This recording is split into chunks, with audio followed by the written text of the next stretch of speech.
запись. Бізде Елдос Абақанов, Қазақстан Республикасы мәжіліс депутаты, 7-ші шақырым да? Қателеспесем. 7-ші шақырым. Елдос, қош келдіңіз. Ең бірінші сұрақ сізге, жалпы сіздің енді қазіргі елдегі осы тілдік жағдайды қалай сипаттайсыз? Осы жалпы сұрақтан бастайық. Өзіңіз қалай оны сезінесіз? Біздің жағдай қалай болып жатыр? Сол туралы бастасаңыз. Енді менің өз жеке субъективтік ойым бойынша әрине тіл мәселесі, оның ішінде қазақ тілінің дамуы соңғы жылдары көп көтеріліп келе жатқан мәселелердің бірі. Бір жақтан, екінші жақтан бірте-бірте тілдің дамуы, қоғамның ішінде оның қолдануы кеңейіп бара жатыр деп айтуға болады. Бірақ та қазақ тілін қарастырғанда ол тілдің қай жағынан дамып келе жатыр. Мысалға, ол көп жағдайда осы былай қарағанда көп жағдайда тіл мәселесі көтерілгенде көбінесе біз адамдардың арасында қарым-қатынас деңгейінде ғана қарастырылады шынымен де.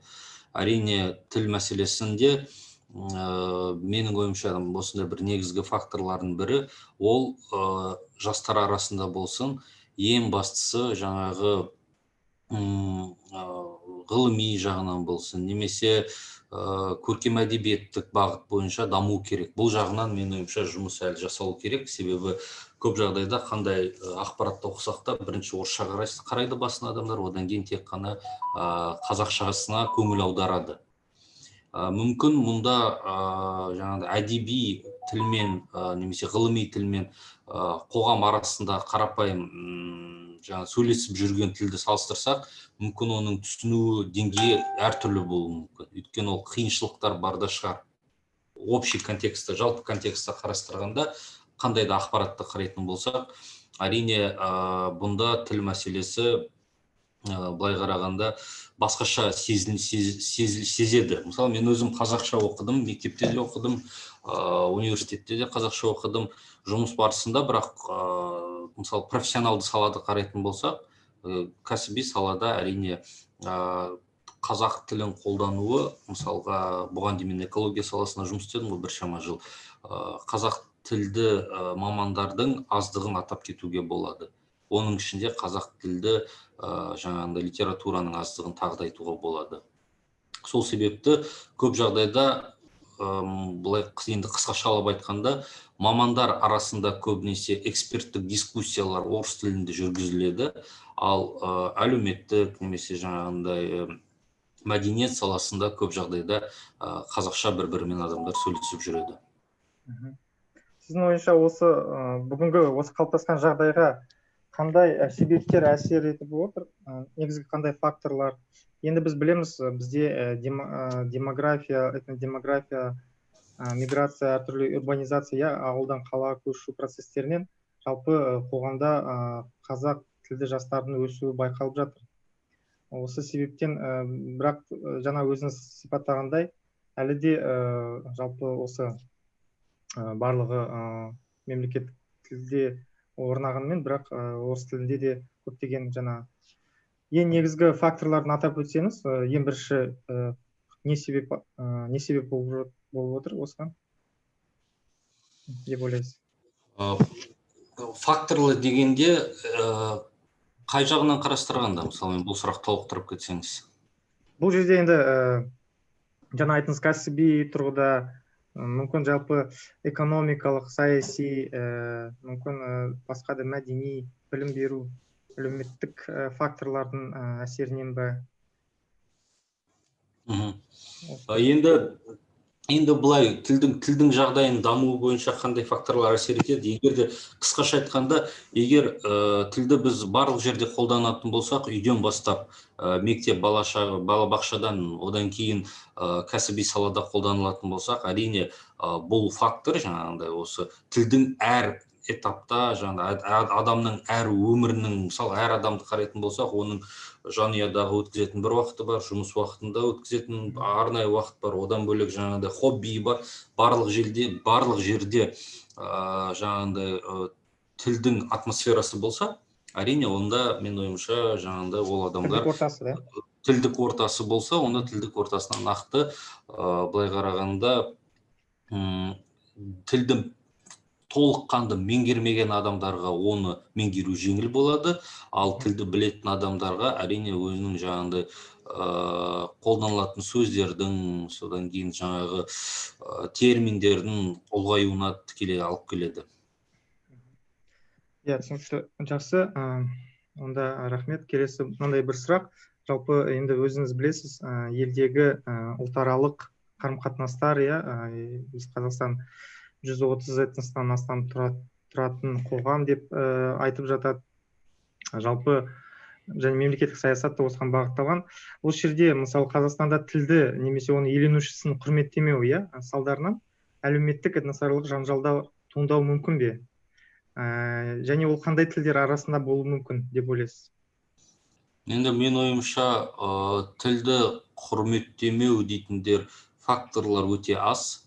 Шынымен ондай факторлар болатынды. Мысалға мен шетелде болдым, көп мемлекеттерде болдым. Сонда көргенім көбінесе адамдар тіл мәселесі көп жағдайда жаңағыдай қақтығысты тудыратындай факторлар емес дамыған мемлекеттерде. Яғни әлеуметтік жағынан, экономикалық жағынан дамып келе жатқан немесе тұрақты мемлекеттерде бұндай мәселелер көп жағдайда көтерілмейді. Ол менің енді жеке көргенімді көзқарасым. Ал енді елімізде айтатын болсақ, мен ойымша ондай тілді нақты құрметтемеу салды жаңағыдай факторлары немесе жағдайлары ол өте аз және жоқ деп айтуға болады. Ал енді тілді дұрыс қолданбау мәселесін, ол басқа мәселе. Жаңағыдай осы жарнама мәселесінде, осы сіздер қазір мысалға біздің парламентте де жаңа заң қабылданып жатыр, қарастырылып жатыр визуалды ақпарат бойынша. Яғни барлық ақпарат екітілділік болу керек, дұрыс болу керек.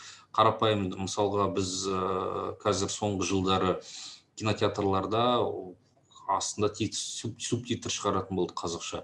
Бұл шығарылатын субтитрлар өкінішке орай бүгінгі таңда аудармасы өте нашар деп есептеймін мен өзім, жеке ойым. Өйткені мен өзімде бала шағаммен киноға барғанда көремін аудармасын. Аудармасы өте нашар. Осы жағдайды қатаң қарастыру керек. Тілді құрметтеу мәселесі емес, тілді дұрыс қолдану мәселесін. Сонда мүмкін жағдай дұрысталар.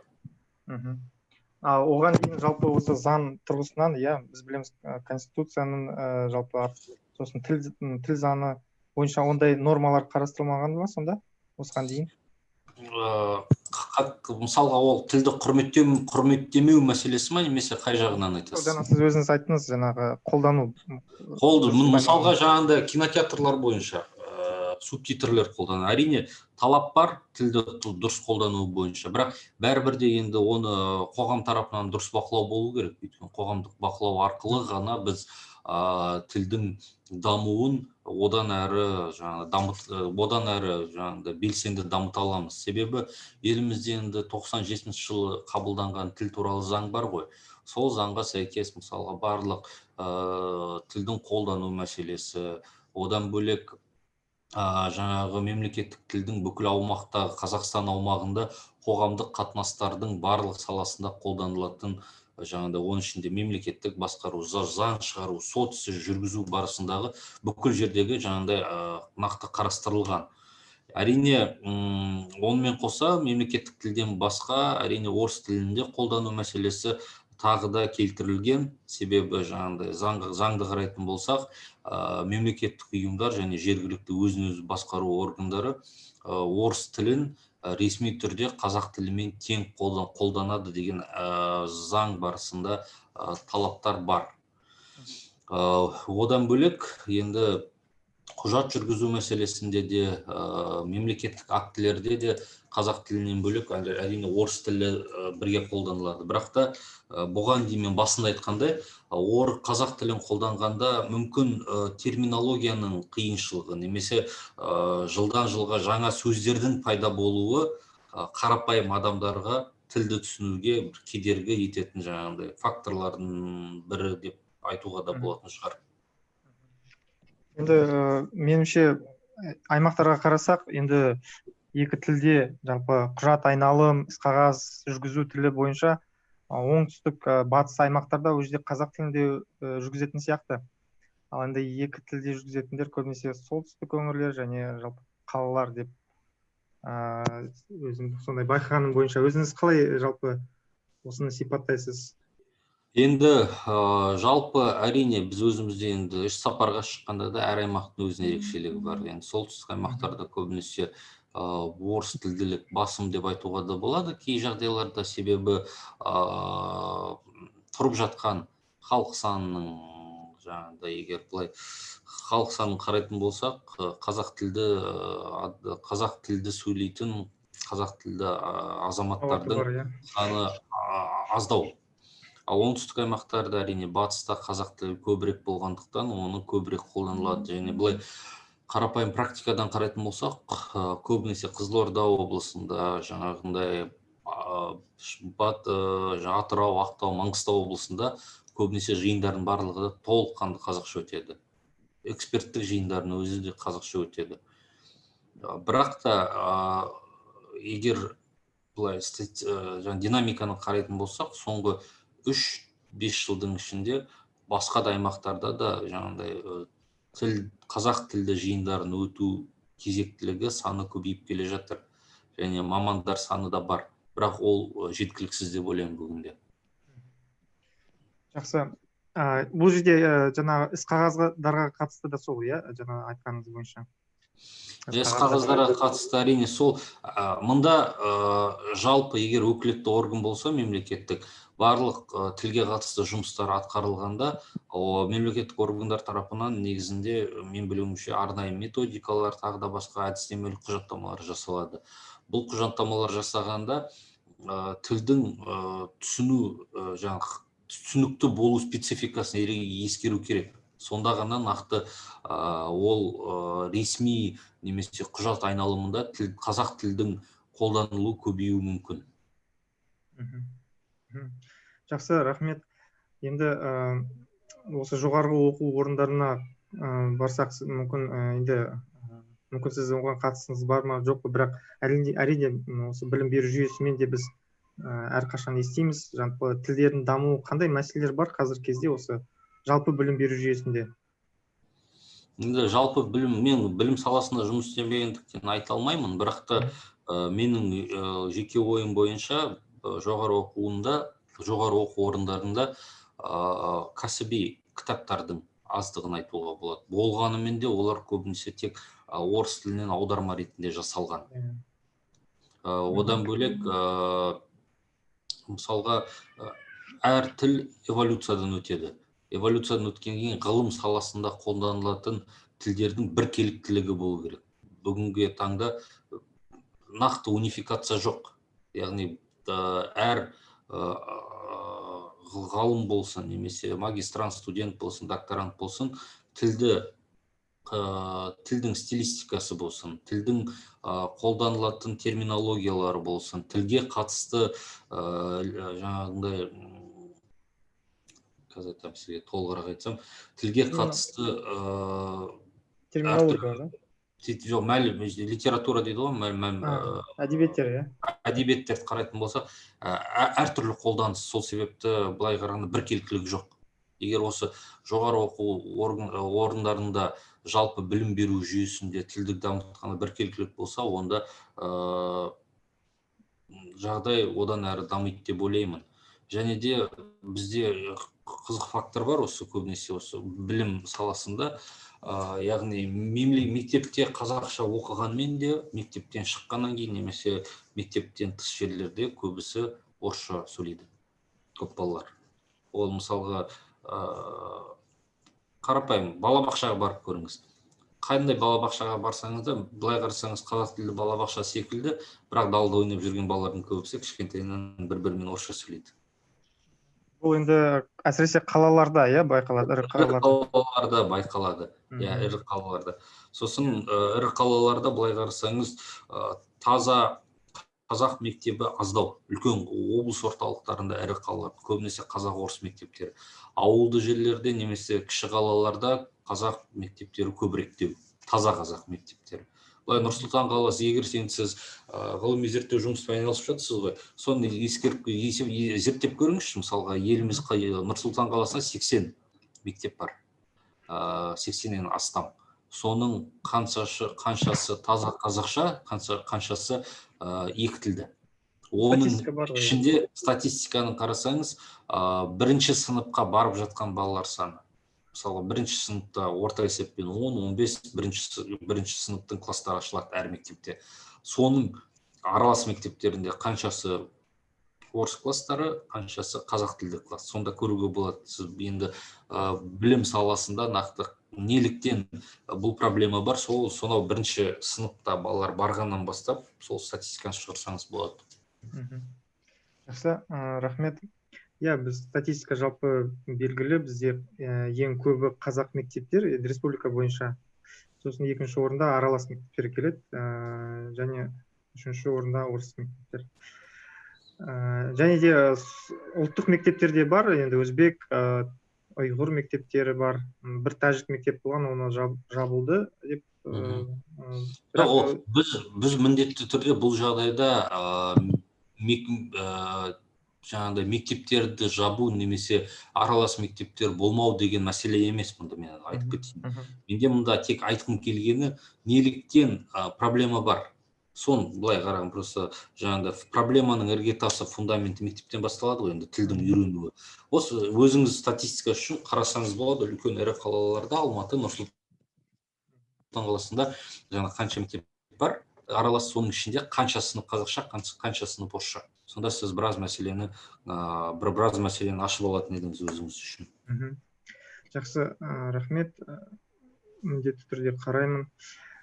Келесі сұрақ, үш тілділікке байланысты, трехязычие, үш тілділік. Енді білесіңіз, 16 жылдан бастап білім беру министрлігі жаппай жүзеге асырылған болатын, бірақ оны бәріміз білеміз, оның қалай дамып жатқанын. Жалпы сіз осы үш тілдікті қолдайсыз ба? Үш тілдікті ма? Иә. Үш тілдікті қолдаймын, егерде бір жаңағыдай оқытылып жатқан әдебиеттің барлығы бірдей деңгейде жасалса. Яғни әр адам, тіл білетін адам, мысалға, оның ішінен, мысалға, қай тілде сөйлесе де, мысалға, адам егерде, бұған дейін айттым ғой, кәсіби салада жұмыс істеп жүрген адамдар орысша оны меңгергендіктен қазақша сөйлегенде біріншіден орысша ойлап, одан кейін қазақшаға аударады. Егерде біз осындай жағдай болмау керек. Яғни үш тілді меңгергенде бірдей меңгеру керек. Мысалы, әлемде көп мемлекеттер бар, мысалы, жаңағыдай бірнеше мемлекеттік тілдері бар. Швейцария, Канада, сондай мемлекеттерді қарайтын болсақ, онда жалпы үш жаңағыдай тілділік, және де сол жерде тұратын азаматтардың барлығы сол үш тілді еркін меңгерген. Мен ойымша, енді қазақ тілін приоритетті тіл болу керек, бірақ та орыс тілі мен ағылшын тілі әрине оқытылу керек, және де оны оқыған тек қана сөйлеу үшін емес, оны білім алатын тілдер, яғни өйткені орыс тілінде қарайтын болсаңыз, ағылшын тілінде қарайтын болсаңыз, көп әдебиетте бар, ғылыми зерттеу журналдары да бар, зерттеулер де бар, мысалға, көп пайдалы ақпарат бар. Сол пайдалы ақпаратты. Сіз жаңа айттыңыз, шетелде, Канада, Швейцария елдерде үш тілде бірдей меңгеретін халықтар бар дейсіз, да? Үш тілді, ол енді үш тілді мемлекеттер. Қоғам жалпы үш тілде сөйлейтін қоғам, мен мысалы зерттеумен айналысып жатырмын, бірақ ондай қоғамдар бар, но мысалы сіздің мысалыңыз, онда басқаша жағдай. Канадада екі қауым бар, жаңа франко тілде сөйлейтін және ағылшын тілінде сөйлейтін. Швейцарияда жағдай керісінше, онда кантондар, олар бөлек 4 тіл бар ол жерде. Енді мен өзім эколог болғандықтан, мен просто былай қарағанда жалпы мемлекеттік тілде қолданып жүрген жаңағындай. Неміс тілін, ағылшын тілін, француз тілін бір деңгейде қойған мемлекеттерді жалпы мысал ретінде келтірген ғой. Ал негізгі ойым, біріншіден қазақ тілін жетік меңгеру керек. Содан кейін орыс тілі мен ағылшын тілін терең зерттеу керек, еркін сөйлеу үшін. Сіздің ойынша сонда нешінші сыныптан бастап жалпы үш тілге баланы үш тілдікке баулуға болады? Балабақшадан ба әлде жаңағы мектептен бастап қалай? Енді ол сұраққа жауап беру қиын, себебі ол бір жақтан жаңағыдай баланың физиологиясына байланысты, психикалық дамуына байланысты. Мысалы қай жаста қай тіл жеңіл меңгеріледі мысалға. Ол мүмкін басында бірінші сыныптарда балабақшада мүмкін толыққанды қазақша болу керек. Сонымен уақыт өте жаңа орысша, ағылшын тілін енгізу керек те шығар. Оны енді мен бұл сұраққа жауап беруім қиындау. Себебі мұнда нақты методистердің жұмысы деп ойлаймын, ол ғалымдар мен методистердің жұмысы. Бірақ та енді мектеп бітіргенде бала үш тілде де еркін меңгеріп шыққаны дұрыс, мен ойымша. Енді осыған байланысты қандай жалпы осы үш тілдіктің жүзеге асыруына қатысты қандай мәселелер туындады, бар деп ойлайсыз? Не істеу керек деп ойлайсыз осы реформаны сәтті жүзеге асыру үшін? Мен бұл реформаны шынымен зерттеген жоқпын, үш тілділікті дамыту бойынша. Енді ол білім саласы мамандары жетік білетін шығар оны. Бірақ та енді сыртқы бақылау бойынша үш тілділікті дамытқанда мысалға бір сабақты толық ағылшынша, бір сабақты толық, мысалы бір пәнді қазақша, бір пәнді ағылшынша, бір пәнді орысша өткізу мен ойымша дұрыс емес. Кейбір жағдайда сондайды көрдік қой, жаңағыдай бүкіл математиканы ағылшыншаға ауыстырып тастады, немесе жаңағыдай басқа да пәндерді. Ол олай өткізілмеу керек, менің жеке ойымша. Егер қазақ тілді мектеп болса, ол қазақша, жаңағы базасы қазақша болу керек толығымен. Ал енді факультатив ретінде немесе қосымша жаңағыдай сабақ ретінде ағылшын тілінде немесе орыс тіліндегі мысалдар арқылы балаға үйретуге болады. Яғни математиканы болсын, физиканы, химияны, тағы да басқа салаларды.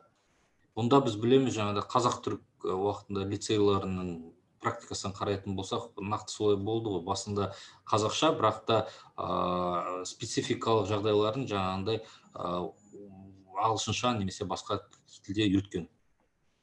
Бұл мәселеге әрине дискуссияда көп, талқылауда көп, нақты бір осындай шешім дұрыс деп, мен ойымша қазір ондай, мен өзімде ол сұраққа жауап беруім қиындау. Ол мәселенді жалпы зерттеу керек, өйткені қазақ-түрік лицейін бітірген балалар, олар жалпы қалай? Меніңше енді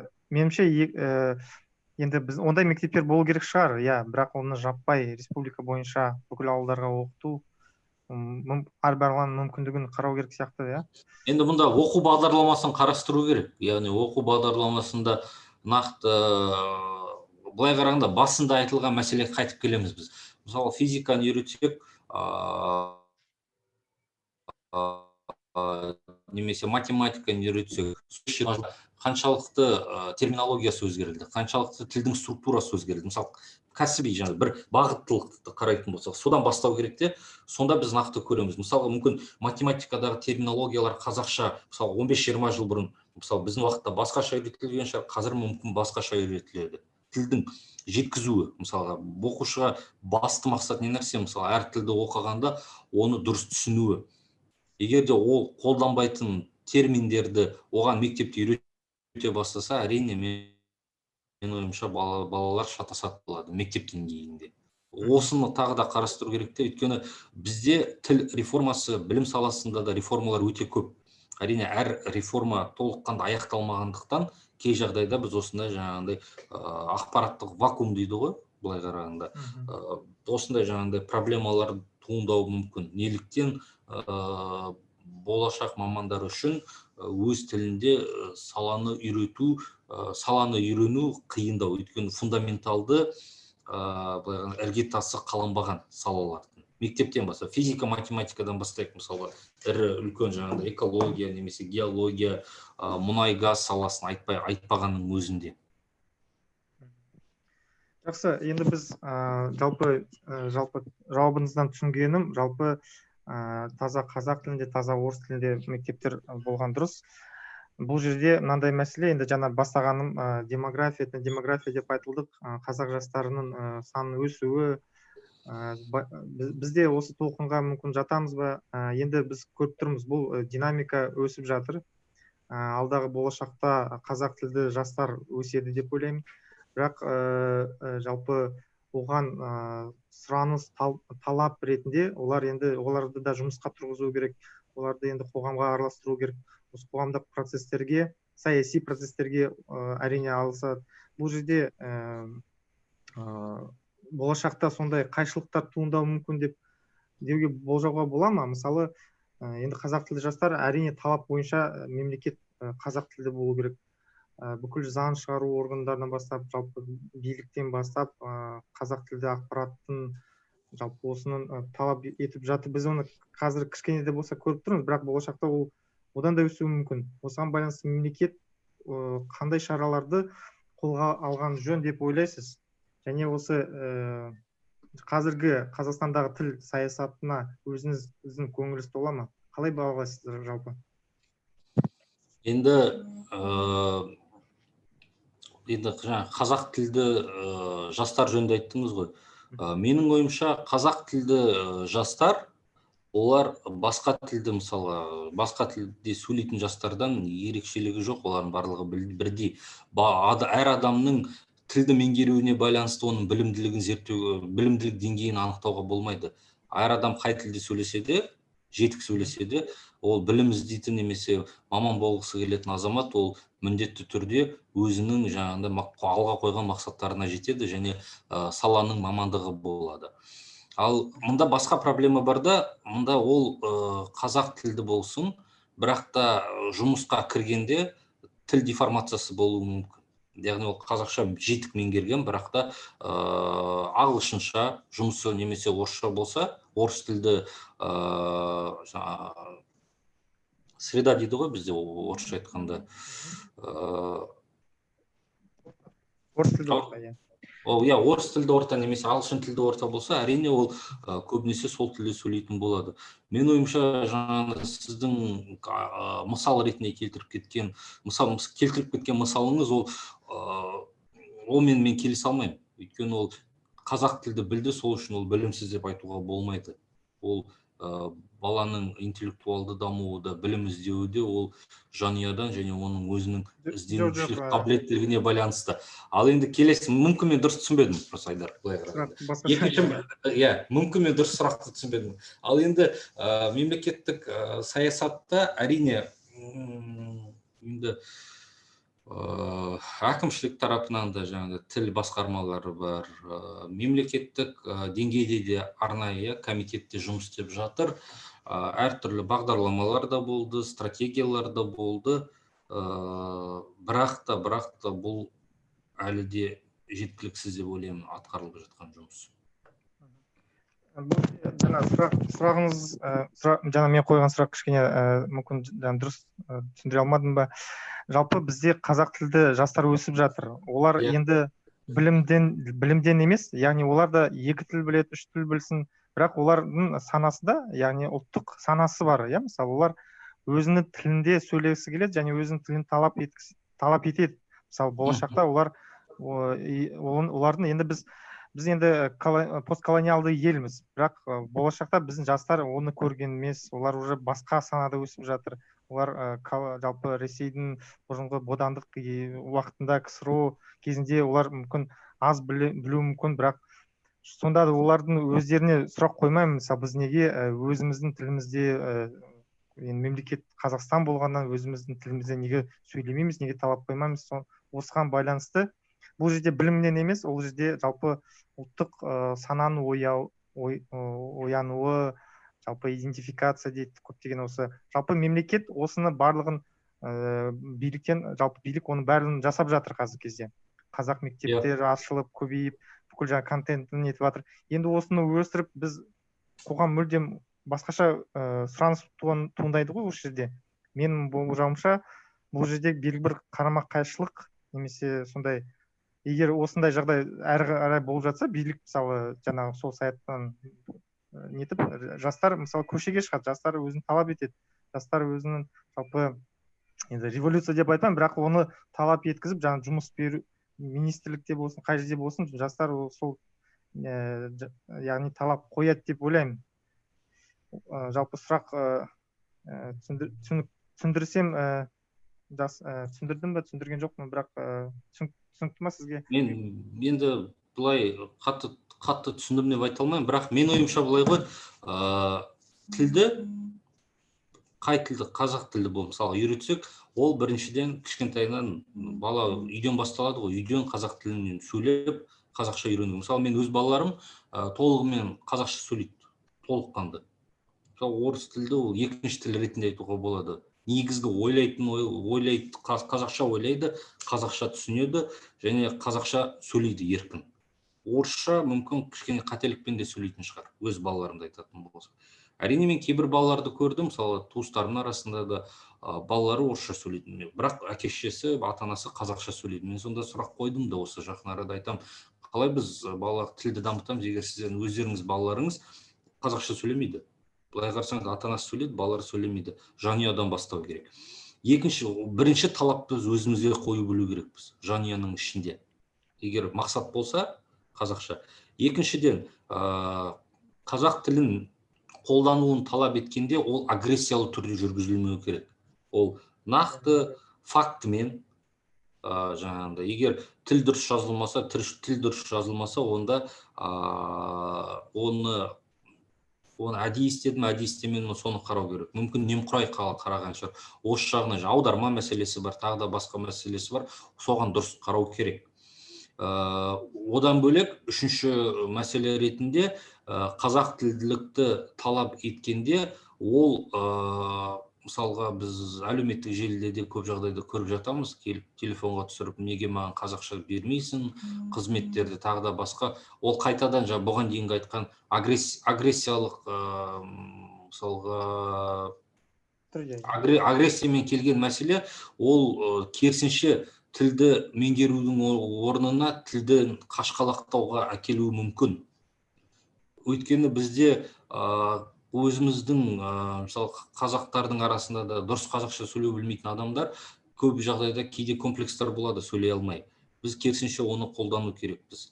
Мен осы әлеуметтік желіде осы бір қызық пост оқығам. Неліктен біздің шетелге кеткен азаматтар, мысалы Турцияға барған, түрк мемлекетіне барған азаматтар жарты жыл, 2 жылдың ішінде қазақ тілін үйреніп шығады, түрк тілін еркін меңгеріп шығады. Ол мүмкін қазақша білмейді, бірақ та түрк тілін еркін меңгеріп шығады. Себебі оның негізгі бұған дейін айтқан себебі ретінде ол Турцияда барлығы түрк тілінде сөйлейді. Бірақ ол Турцияның тәжірибесін қарайтын болсақ, ол Осман империясының бастап тарихта қарайтын болсақ, тек қана түрк тілі барлық адамның қоғамдық саланың барлық бағыты бойынша тек түрк тілі ғана болған. Ал бізде енді тарихи факторлар да бар, орыс тілі жаңағындай, ол осы 20 ғасырдағы болған тарихи оқиғаларға байланысты әрине орыс тілінің кең дамуы болды. Бірақ ол бір мезетте біз орысша сөйлеуге рұқсат етпейміз, тек қазақша сөйлеу арқылы проблеманы шешпейміз. Ол біз қызықтыра білу керекпіз адамдарды. Ол қазақ тілін білмейтін адамдарды қызықтыра білу керекпіз қазақ тілін үйренуге, қазақша сөйлейтін адамдарға осы қазақшасын одан әрі жетілдіріп, қазақша әдебиетті оқуға ынталандыру керекпіз. Енді егер болжам жасасақ, осы алдағы 10 жылда сіздің ойыңызша қазақ тілі және орыс тілдері қалай дамиды? Сіздің болжамыңыз қандай жалпы? Енді мен болжам айтатында эксперт емеспін, әрине. Егер бірақ та ол тіл міндетті түрде дамымайды емес, оның былай қарады, тілдің қолдануы кеңейіп жатыр. Мен ойымша алдағы жылдары сол қолдануы онан әрі кеңейеді. Ол факт былай қарағанда. Орыс тілі сол деңгейде қалады деп ойлайсың? Енді орыс тілін меңгеруі ол жаңағындай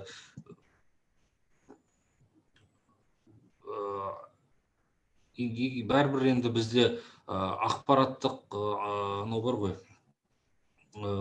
Орыс тілі енді қасымызда Ресей болғандықтан да барлық ақпараттық кеңістік кеңістік бар ғой, ақпараттық кеңістік болғаннан кейін орыс тілді білмейді деп немесе ұмытып кетеді деп айта алмаймын. Өйткені былай балалардың өзін қарайтын болсақ, барлығы ютубта отырады. Ютубтағы контенттің көбісі былай қарағанда орыс тілінде, немесе ағылшын тілінде, басқа тілде.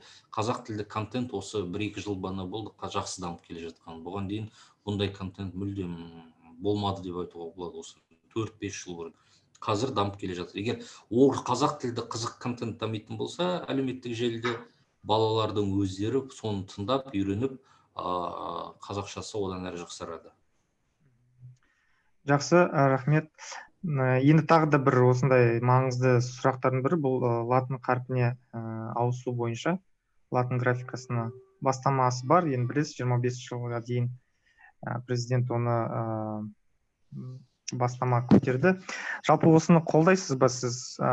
Неліктен қолдайсыз немесе қолдамайсыз, және осы тұрғыда қандай мәселелер бар бізде латын қарпіне ауысу, қазақ тілінің латын қарпіне ауысу? Енді латын тілі бойынша әрине ол уақытты талап ететін процесс, латынша. Латынның енді жаңағындай қолданыстағы әріптердің тізімі әлі де бекітіліп жатыр ғой, өзгерістер болып жатыр. Осыдан бастау керек. Ол қаншалықты ол процесс тез жүргізіледі, ғалымдар, осы салада жұмыс істейтін ғалымдар қаншалықты жеңіл жаңағындай, немесе осы біздің қоғамға жаңағындай қиын емес, жеңіл енгізу мәселесін қарастыру керек қой латын тіліне қатысты. Егер ол түсінікті алгоритмдер болса, түсінікті әдістемелік құжаттар болса, әрине адамдар тез арада латын тілінде оқуды үйренеді. Ал егер де қазіргідей бір жылы бір жаңағындай алфавиттің тізімі, келесі жыл тағы да басқа тізім, әрине халық арасында шатасып кетуі мүмкін. Жақсы. Енді соңғы мынандай сұрақ, жалпы мемлекет қолға алып отырған қандай шаралар осы сіздің ойыңша осы мемлекеттік тілді дамытуға тиімді деп ойлайсыз? Және не істеу керек осы жағдайды? Өзгерту ма, жақсарту ма, немесе баланс тап қалу үшін ба осы тілдердің арасында? Енді мемлекеттік деңгейде тілдің түсінуін қиындатпау керек қой, жеңіл жаңағындай. Енді былай қарағанда унификация болу керек, сонда ол тіл одан әрі дамиды. Тілді дамуға кедергі жасалмау керек қой, нақты. Оны ынталандырып, адамдар арасында түсіну, жаңағыдай мүмкін тіл курстары, тіл клубтары ашылу керек шығар. Мысалы, біз әлеуметтік желіде көріп отырмыз, тен деген, қателеспесем, азамат бар, оның тіл курстары бар, немесе мәміле курстары бар. Онда адамдар көп барады ғой, орыс тілді азаматтар көп барады. Осындай мүмкін клубтардың ашуына жаңағындай көмек ету керек шығар. Екінші жағынан, соңғы жылдары жақсы тренд пайда болды. Мысалы, Disney мультфильмдердің қазақшаға аудару. Осындай аударма арқылы жаңағындай балаларға қызық контент жасау арқылы осы бағытта да мемлекеттік тілді дамыту саясаты осы бағытта да жұмыс істеу керек шығар. Үшіншіден, әрине, ғылыми зерттеу жұмыстарын түсіндіргеннен бөлек профессионалды әдебиеттің санын көбейту керек қазақ тілінде. Түсінікті болатында, бір оқығаннан ол өте қиын болмау керек, ол жеңіл түсінетіндей болу керек. Үшіншіден, мен ойымша, осы біздің қазақ тілді жаңағындай әдебиет бар емес па, осы абай аталарымыздың, мысалға, бұған біздің жазушы ақындардың жасаған еңбектерін одан әрі дамыту керек, оны дұрыс түсіндіре білу керек. Сонда егер де соңғы уақытта жақсы челлендждер болып жатыр, Мұқағали Мақатаев атамыздың жаңағындай мақал өлеңдеріне қатысты челлендждер болды. Одан бөлек жаңағы Абай атамыздың былтыр осы Абай жылы болғанда челлендждер болды. Осының барлығы өзінің оң септігін тигізеді тілдің дамуына. Және бұл бағыт бойынша да жұмыс жалғасу керек, және тіл саясатын осы креативті түрде жеткізе білу керек. Сонда мүмкін тіл әр бағыт бойынша дұрыстап дамиды. Жақсы, рахмет. Елдос мырза, сізге рахмет. Жалпы мен сұрағым осындай. Егер де қосымша тағы сұрақ немесе пікір білдіруге де болады, осымен біз аяқтаймыз. Сізге көп рахмет. Жақсы.